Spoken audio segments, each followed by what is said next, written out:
Vă salut, oameni faini! În episodul de azi am să desfac un acvariu. De obicei, se desface un acvariu atunci când vrem să-i dăm un restart sau nu vrem să ne mai ținem mânecile ude. Vrem să renunțăm la acest hobby fain. Am încercat un stil mai freestyle la acest clip, fără nicio planificare. Vedeți ce a ieșit? Lăsați în comentarii cum vă place acest stil. Stați până la final să vedem de ce desfac acest acvariu.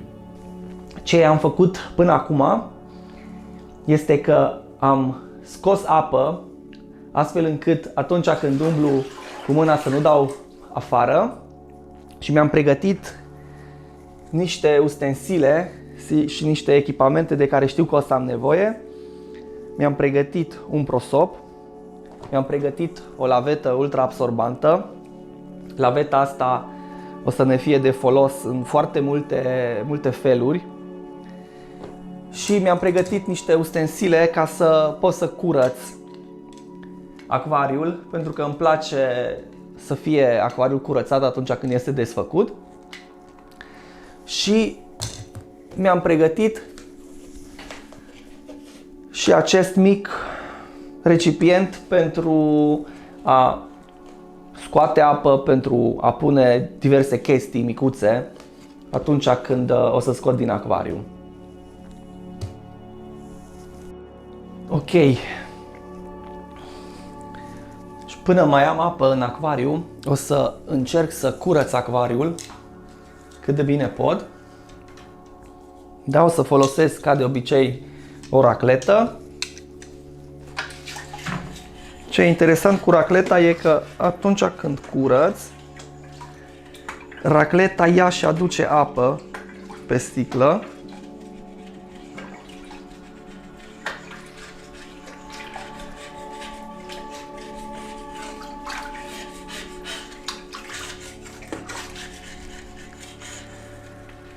Haideți că probabil o să-i dăm fast forward.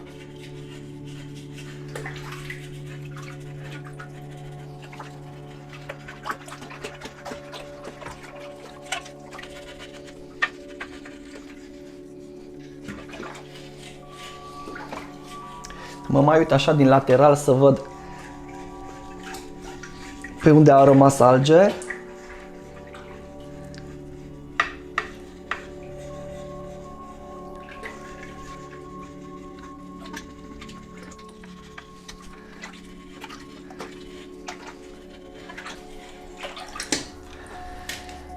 Am scos dinainte apă din acvariu și motivul a fost ca să nu dau pe afară atunci când aduc apa cu racleta sau când o să umblu cu mâna prin acvariu.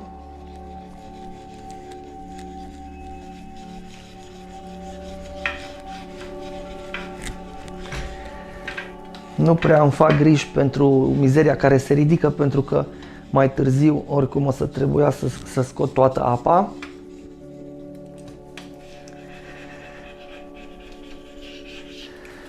Și oricum o să las să se mai depună din mizerie după ce am curățat.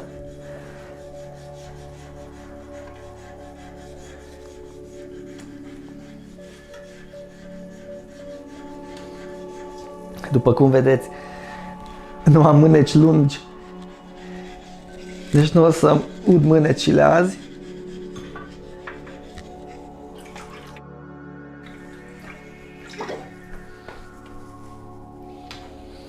Ok, din lateral nu se mai vede absolut nimic. Nu se mai vede mizerie, de fapt.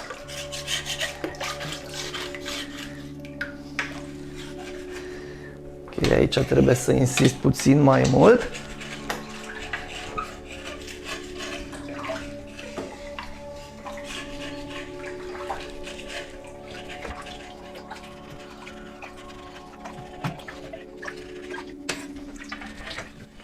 Sincer, la colțuri nu mă interesează chiar așa de mult, pentru că la colțuri o să folosesc o perie, însă trebuie să am grijă cu peria să nu prind anumite bucăți de nisip sau orice ar putea să zgârie sticla acvariului. Ok, plutește? Ah, plutește.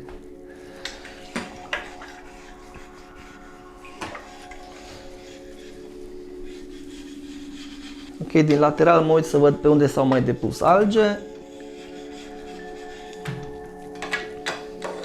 Ok.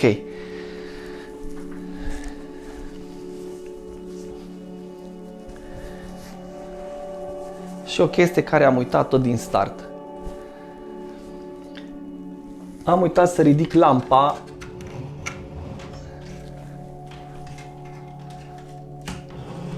Dar despre asta o să fac un episod în curând.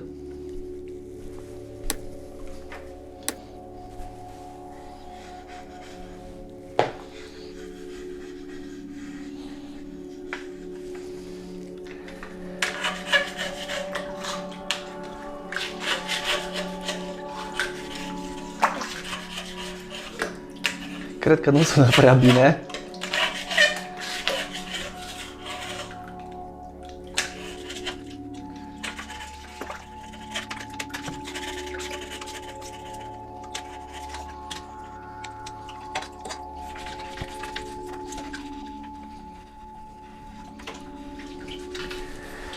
Ok, colțul pare curat.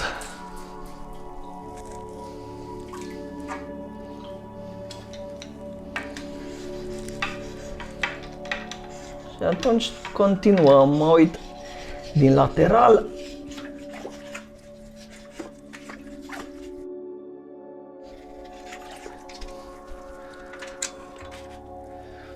Vin pe partea cealaltă și încerc și aici, prima dată dintr-un colț.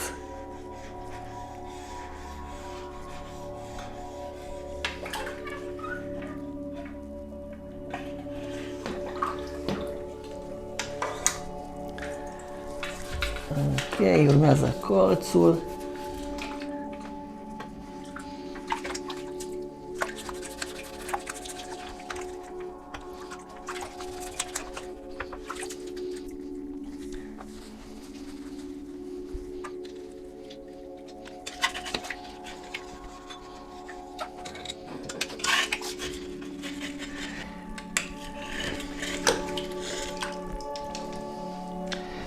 Ok, ce am uitat să vă spun este că înainte am scos destul de multe plante pe care le-am depozitat.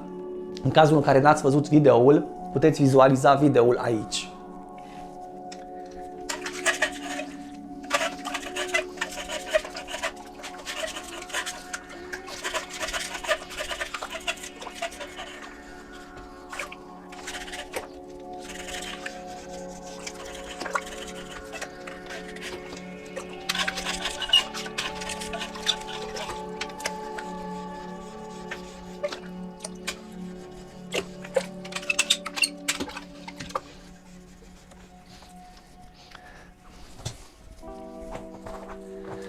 Ok.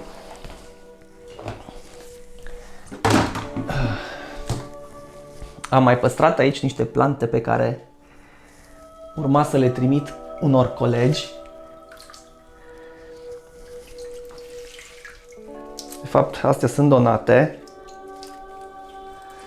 Și o să scot plantele într-o găletușă.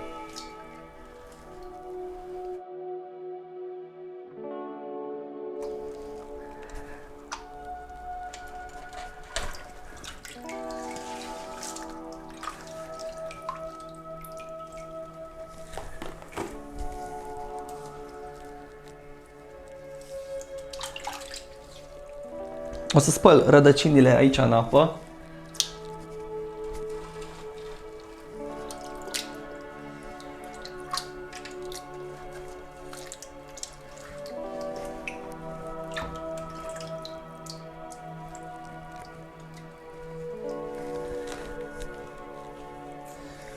Aici am văzut un lotus.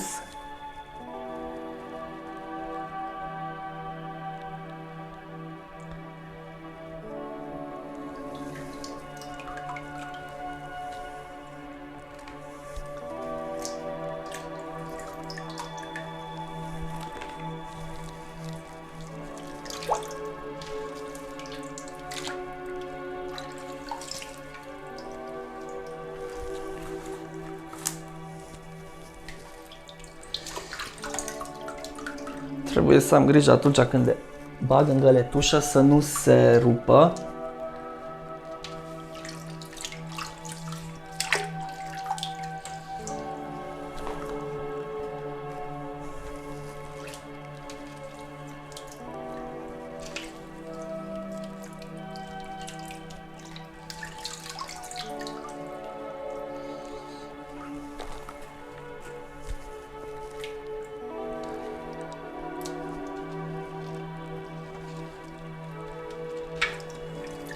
În mod normal, dacă aș folosi un scaun care să nu fie din mușamaz sau din piele, atunci aș pune o folie. Aș pune aici o folie peste, ca să nu se ude. Așa nu prea îmi fac griji, pentru că dacă iau laveta și șterg, laveta e chiar ultra absorbantă și o să îmi absorbe toată apa.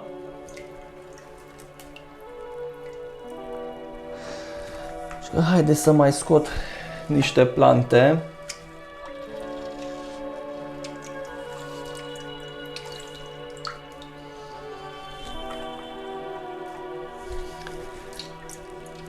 Sunt chiar multe, cred că o să se bucure cine o să le primească.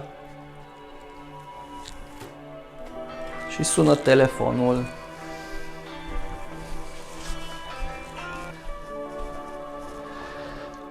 Bun, și mai multe plante.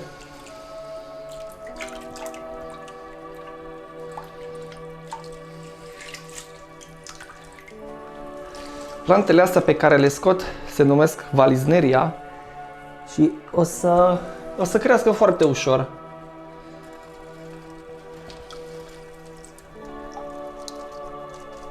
Și o să facă puieți foarte ușor. Singura problemă că ai nevoie de un acvariu relativ mare ca să crească mari și să arate bine în acvariu. Ele o să crească și într-un acvariu mai micuț, dar o să umple acvariul, pentru că are frunze lungi.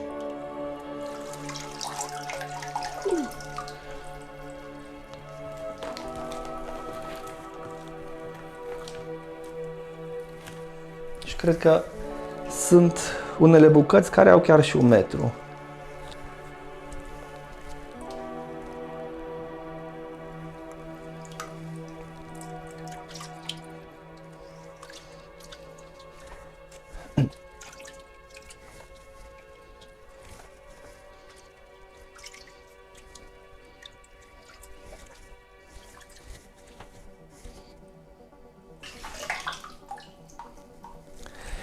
Niște puieți de Microsorum. Aici văd că mai am puieți de Anubias.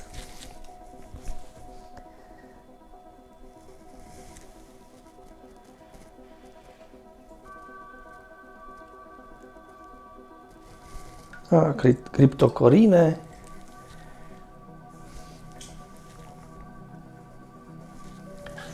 Bun.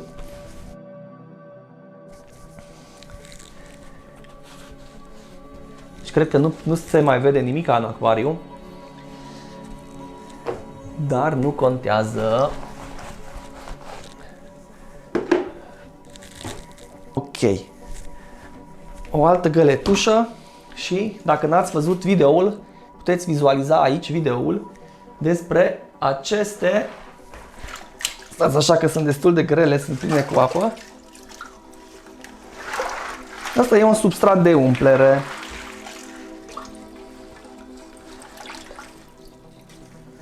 Și este plin de rădăcini, care e un semn bun. O să spăl substratul ăsta, o să-l clătesc și o să-l spăl în apa din acvariu și o să încerc să scot cât mai multe bucăți de rădăcini.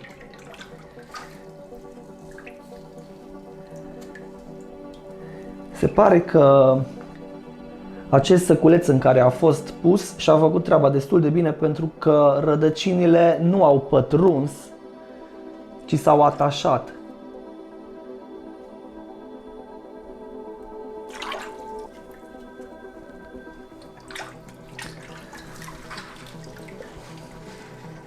Ok, am și rădăcini care au pătruns. Bun.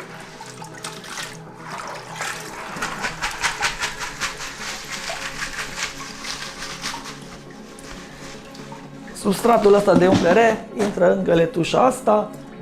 O să mai caut prin apă un alt săculeț. Uite aici.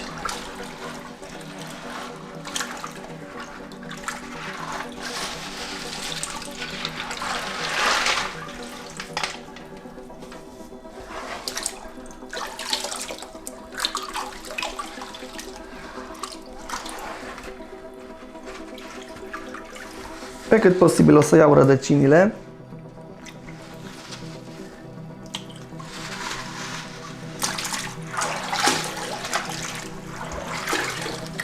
Vedeți, ăsta e motivul pentru care am scos așa de multă apă, ca să pot să clătesc și să fac valuri.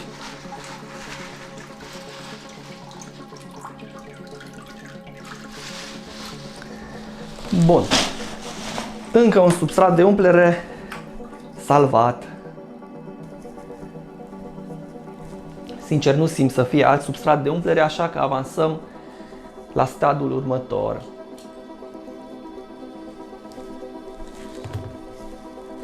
Ok, am avut niște pietre. Pietrele, de obicei, o să le scot în astfel de containere sau lăzi mari. Și tot așa cum am făcut cu substratul de umplere, o să încerc să clătesc aici pietrele. Dar cu pietrele o să fac multă mizerie, multă apă. Dar cum am spus, este o ladă din mușama sau este un scaun din mușama, așa că nu o să se ude și o să încerc să-l curăț cu acea lavetă.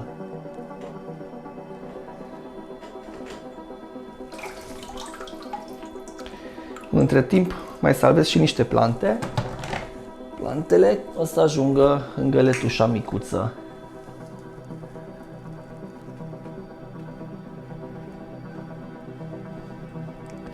Ok, trebuie avut grijă atunci când prindem pietrele să nu cumva să le scăpăm, că o să ne spargă acvariul. Mai ales astea mari.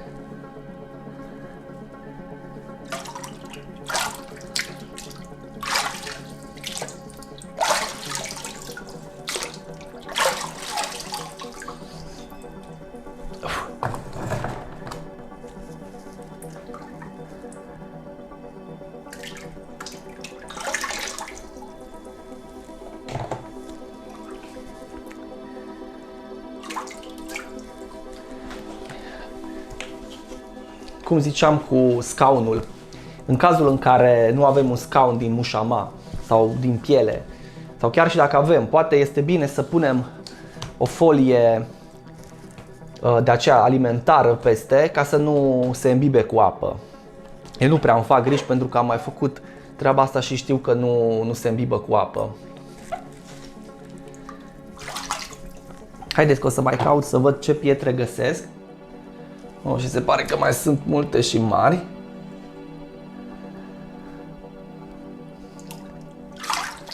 Trebuie avut grijă că atunci când ridicăm pietre să nu cumva să avem o altă piatră mai micuță peste și să cadă acea piatră și să spargă acvariul.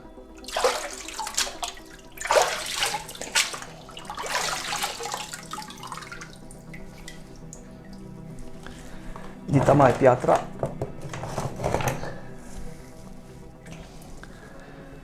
Bun. Deci aici mai avem o piatră.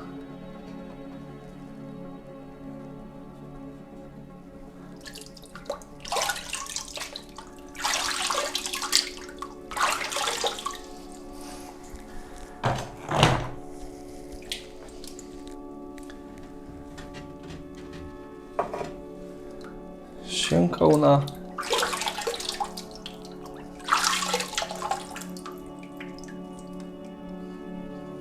Așa ca și o tehnică complementară, de multe ori când scot mâna din acvariu, trag de marginea acvariului ca să îmi rămână apa pe margine, astfel nu o să picure de pe mână.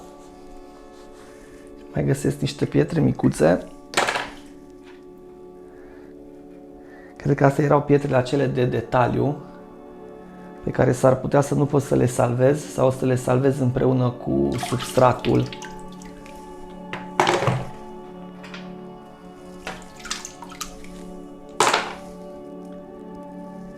Ok, aici m-am mai găsit o piatră mare. Bun.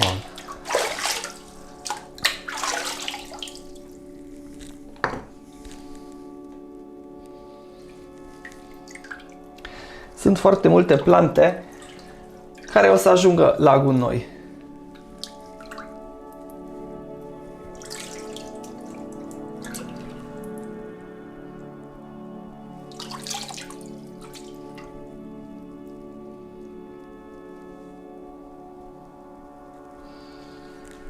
Ok, simt mult substrat și am mai găsit niște plântuțe, dar nu cred că sunt bune de folosit. Pietre din astea de detaliu am găsit.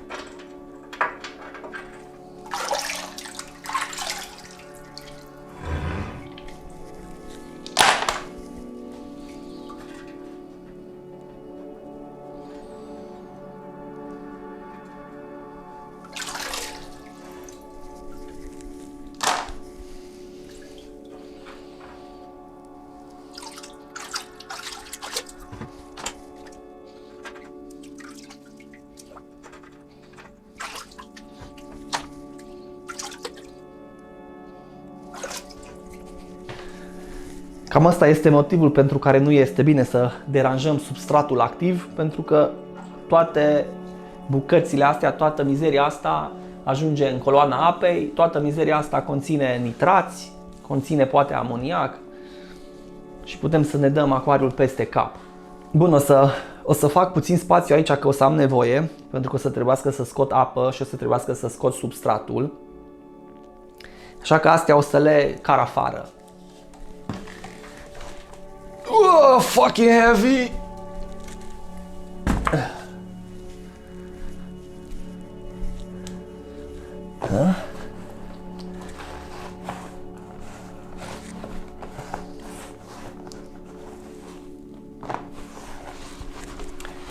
Poate a fost idee proastă să pun așa de multă greutate aici.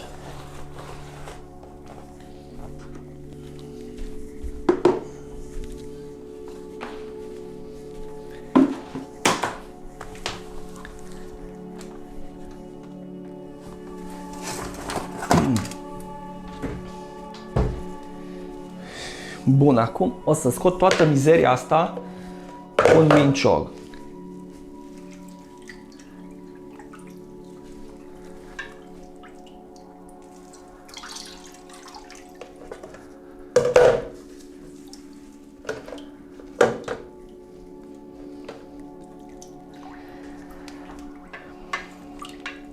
Și o să scot mizeria asta pentru că știu că atunci când o să iau furtunul și o să încerc să scot apa din acvariu, o să se blocheze în furtun. Toate frunzele, toate rădăcinile care sunt un pic mai mari o să se blocheze și nu o să mai am debit la apă și este foarte greu de scos din furtun dacă se blochează.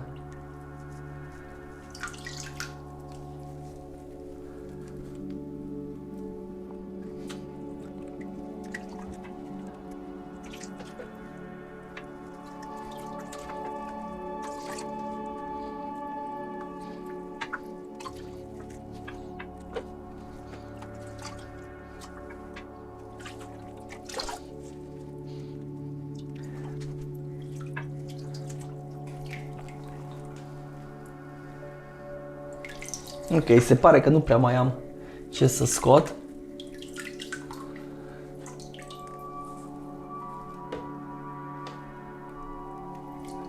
Sau de fapt nu se vede dacă mai am ceva să scot. Dacă mai observ niște frunze, încerc să le scot acum. Dar sper că am curățat destul de bine.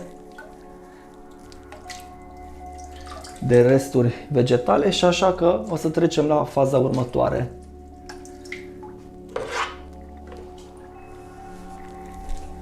Ok, faza următoare este să scoatem apa cu acest furtun.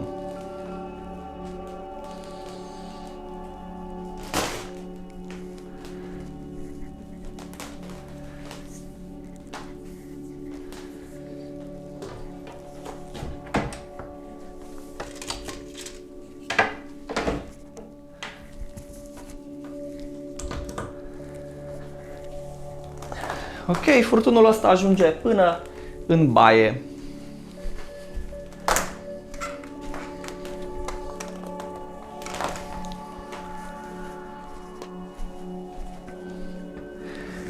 Ok, cât se scurge, o să încerc să prind din mâlul acela fin.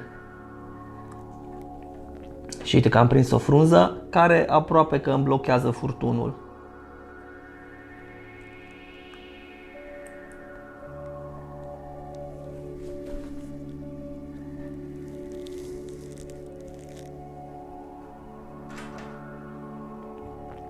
Mai am și câte o pietricică care s-a folosit pentru detaliu. S-ar putea alea să nu le pot salva sau poate o să pot să le salvez doar dacă o să spăl mâlul care o mai rămas. Dar sincer nu mă interesează așa de mult pentru că am destule pietre și pot să mai sparg din ele ca să am pietricele pentru detaliu.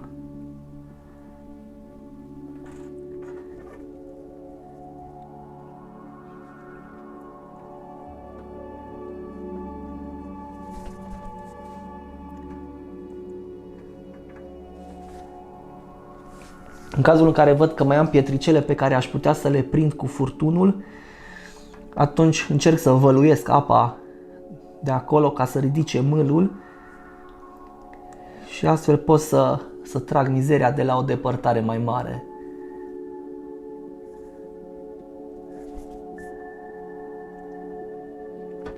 Încerc să scot mâlul pentru că o să vreau să salvez din substrat.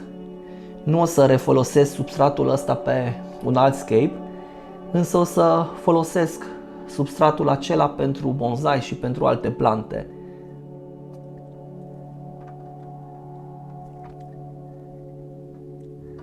Ok, cred că sunt prea bătrân pentru chestia asta, o să las să se scurgă apa, după care o să revin.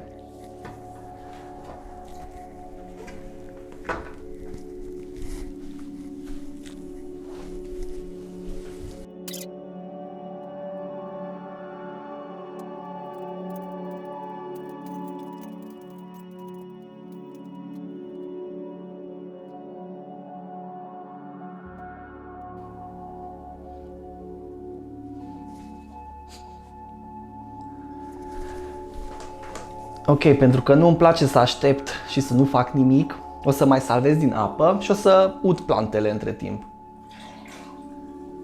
Este o apă ideală ca să udăm plantele. Vezi videoul de acolo.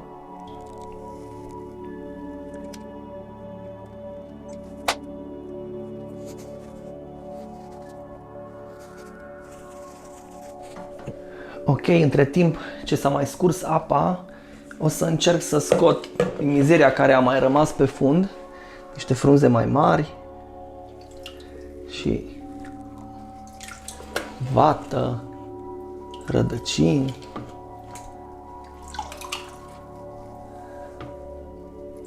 Bucăți de plante.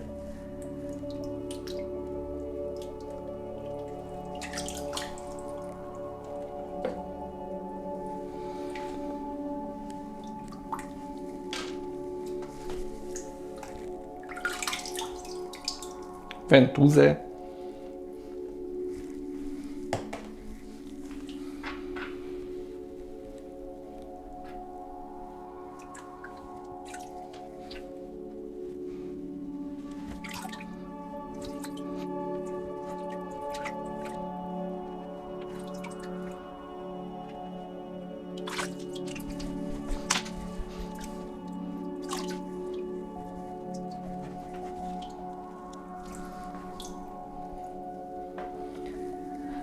Ok, o să încerc să duc mâlul în partea în care se scurge din acvariu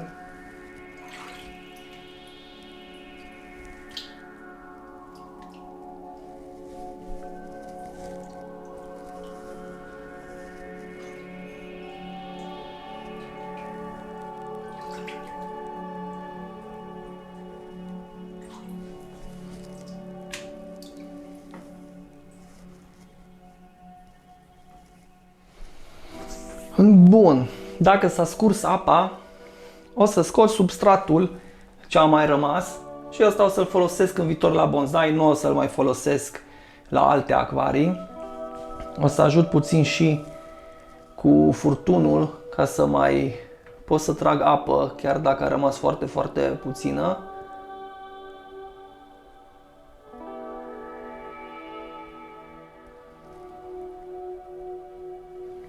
O să încerc să trag maximul de apă care se poate.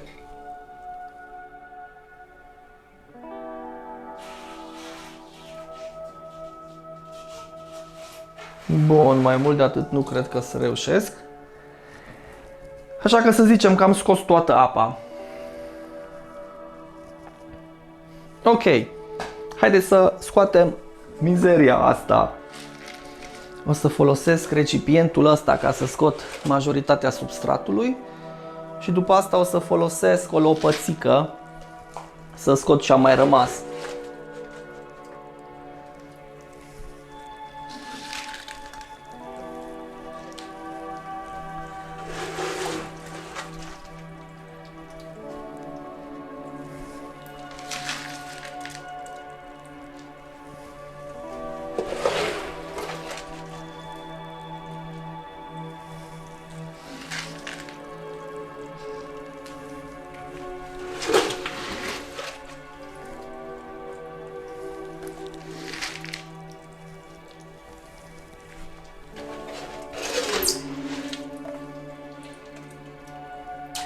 Ok, aici am și ceva mizerie. Sunt niște bureți pe care i-am pus sub pietre. Alea o să le scot și o să le arunc mai târziu.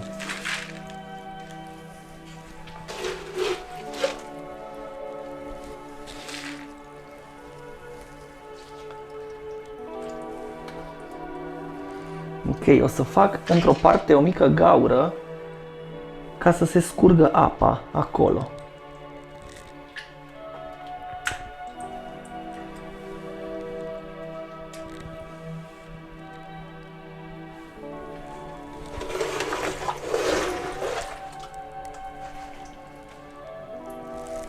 Asta ajunge la bonsai.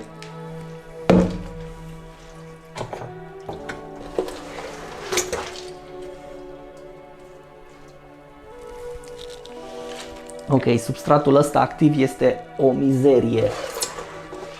Dacă o să cadă pe jos, 100% o să aveți toată casa plină de urme.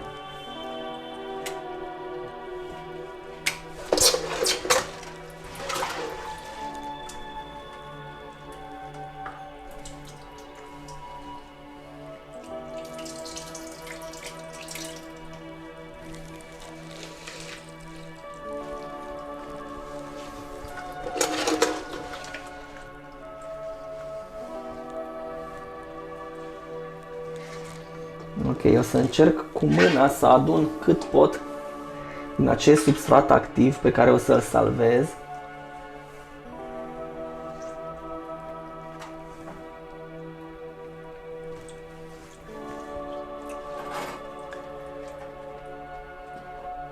Au mai rămas și niște pietre micuțe din decor, dar alea o să le pun deoparte și o să văd ce o să fac cu ele.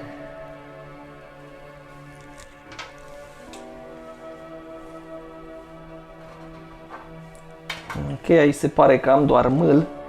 Mâlul ăla nu o să îl salvez. O să încerc să scot majoritatea substratului, dar cât mai puțină apă.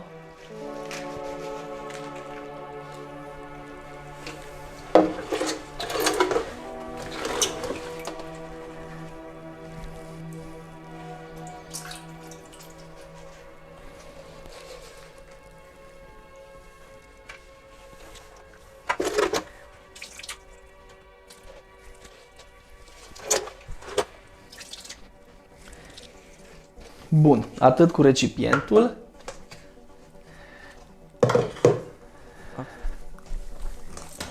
Bun, acum urmează partea mai interesantă. Asta e un aspirator umed uscat, dar dacă nu dispuneți de un aspirator umed uscat, puteți să faceți toată treaba asta cu o cârpă sau cu o lavetă și cu un lighean și apă. E o treabă murdară, deci cel mai ușor este cu un aspirator.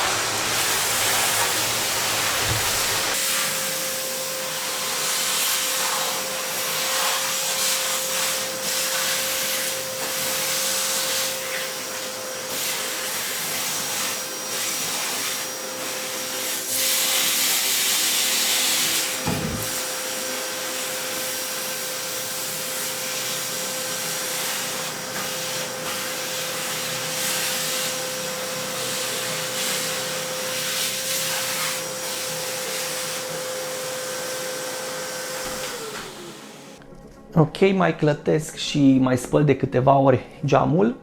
O să spăl geamul doar cu apă simplă și cu un burete și o să aspir apa care se scurge de pe geam cu aspiratorul.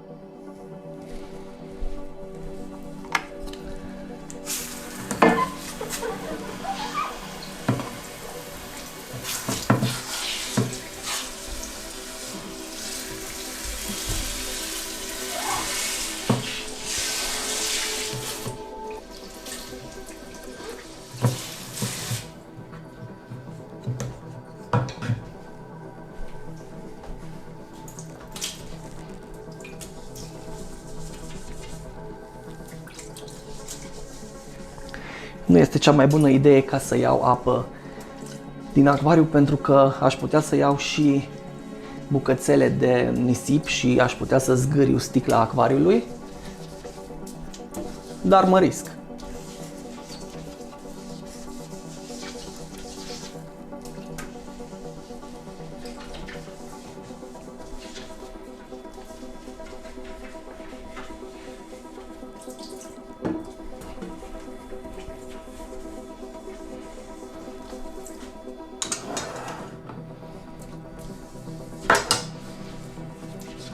Echipamentul de in și outflow o să-l curăț într-un alt video, dar și echipamentul acesta trebuie curățat.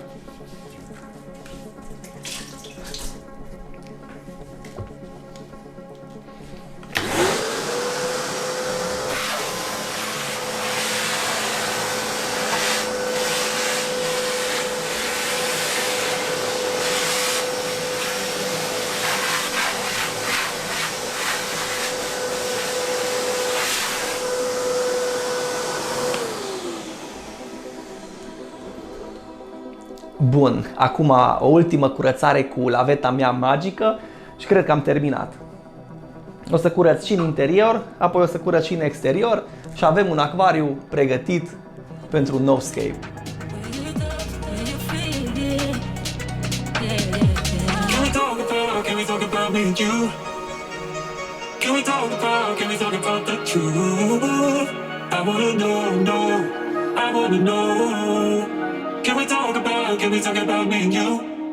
După cum vedeți, acvariul este curățat și pregătit pentru no-scape. Nu mi-a trecut prin cap niciun moment să mă las de acest hobby minunat, însă curentul s-a scumpit, gazul s-a scumpit, cam totul s-a scumpit, așa că într-un episod următor o să amenajez acvariul cu un scape pentru consum redus, cât se poate de eficient energetic, deci fiți pe fază, dacă încă nu v-ați abonat la canal, poate acum este momentul.